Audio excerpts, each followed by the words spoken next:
Teaching Eloquence, presented by Jeni Peake, PhD candidate at the University Bordeaux-Montaigne and English teacher at the University de Bordeaux. As teachers, we know the importance of public speaking, but how do we teach this skill? During my workshop, I'd like to talk about my experiences at the University of Bordeaux teaching this course over the last 2 years.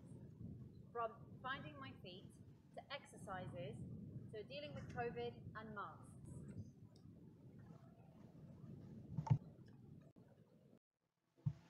I'd like to talk to you briefly about how this course and workshop came about.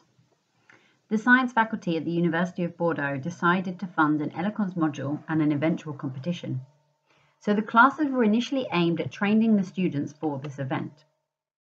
A lot of inspiration for the training activities this year came from a well-known TED Talk by David J.P. Phillips on the 110 techniques of communication and public speaking.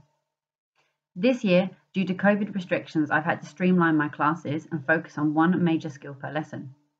I'll share some lesson planning tips and activities with you in the workshop. As mentioned earlier, the classes have changed dramatically since the blissful pre-COVID era. I've been forced to adapt my classes for both the restricted but on-site class, as well as distance learning over Zoom and autonomous learning on Moodle.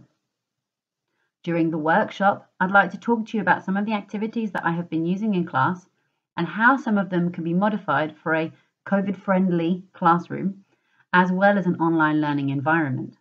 Here are just some of my favorites. Maybe we'll even have time to give some of them a go.